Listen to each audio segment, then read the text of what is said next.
Alguns anos depois, nós temos a contribuição então de Geisler, né? Na verdade, é uma contribuição não exatamente experimental, né?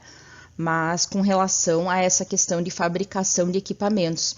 Então, essa pessoa, né, ele conseguiu então produzir uma bomba, né, de vácuo com uma alta capacidade, né, de realizar vácuo. E também ele conseguiu obter um tubo de vidro selado, o que era muito difícil naquela época, né? Inclusive contendo aqueles dois eletrodos metálicos, né, que são necessários então para os estudos posteriores ali referente a raios catódicos, né, e o descobrimento do elétron.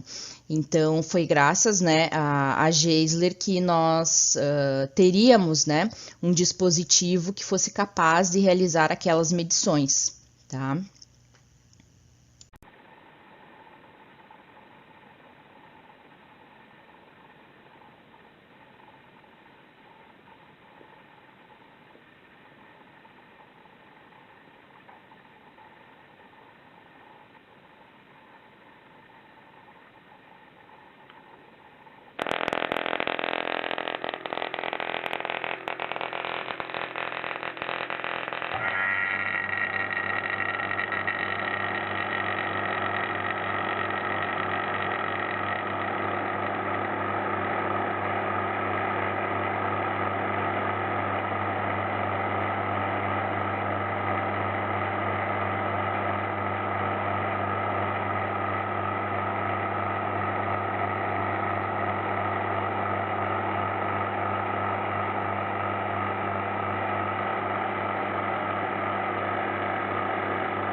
No vídeo, tá? Vocês têm então a bomba de vácuo conectada a um tubo, né?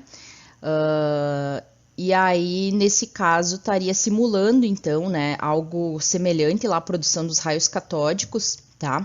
Quando você progressivamente você vai acrescentando o vácuo, né? Ou seja, reduzindo a pressão do sistema. Então vejam que inicialmente você forma somente um raio, depois você começa com aquelas luminescências, né, que são cor-de-rosa, elas vão se deslocando mais em direção ao ânodo e por fim você tem toda aquela tonalidade esverdeada, tá?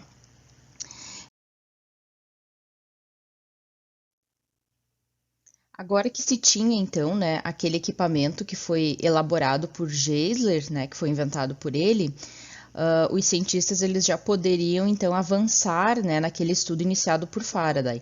Então, o primeiro, mais ou menos, né, que teve alguma descoberta relevante aqui para o nosso estudo seria Plucker, né? Então, o que, que ele observou? Ele conseguiu também, né, fazer, então, por exemplo, naquele tubo de Geisler, né, a produção de diferentes raios de cores diferentes, tá? E também vejam que os raios, né, eles são mais contínuos, justamente porque você conseguiu um maior vácuo, né? Contribuição importante para nós é que ele testou também esses raios, né, como se não se sabia exatamente do que eles eram feitos, né? Ele testou esses raios influenciados, digamos, por um campo magnético, né? Então, se você coloca um ímã, como é possível ver ali no segundo vídeo, né? Ele observou que esses raios eles são deslocados, né? Então, ou eles são atraídos pelo ímã, dependendo do polo, né? Que o recipiente está exposto, ou eles são repelidos pelo ímã, né?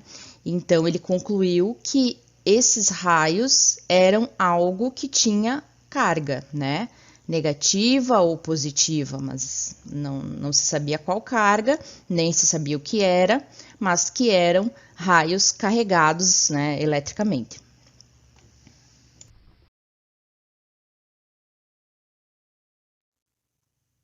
Dando sequência, então, a esses estudos, né, com o objetivo de descobrir, por exemplo, do que eram constituídos esses raios, né, que eram obtidos, Hittorf, ele então solicitou, né, que fosse inserido um objeto dentro do tubo, né, do tubo de Geisler.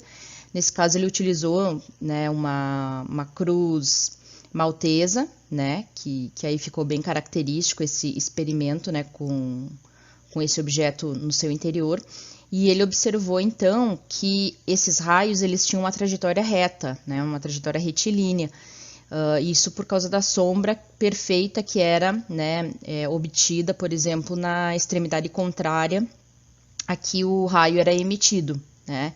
Então, nesse caso, ele concluiu que se tratava de uma radiação eletromagnética, né?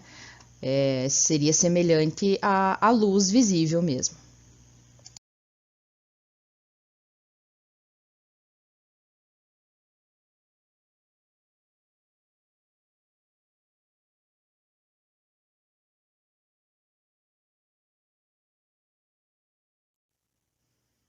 Bom, agora nós temos o Crookes, né?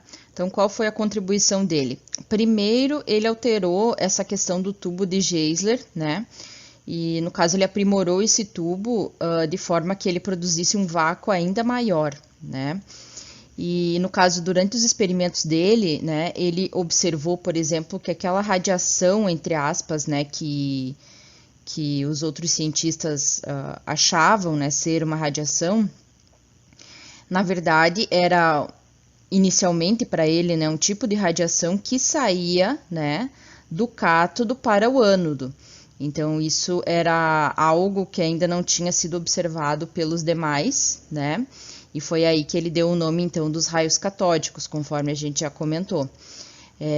Uma contribuição a mais, né, foi a questão dele inserir, então, dentro do tubo de Geissler ali, né, que depois ficou conhecido como tubo de Crookes, no caso, né, porque ele aperfeiçoou, ele inseriu, então, uma ventoinha, né, e quando ele fez isso, à medida, então, que os raios catódicos, eles passavam pela ventoinha, né, ou seja, eles saíam do cátodo em direção ao ânodo, essa ventoinha girava.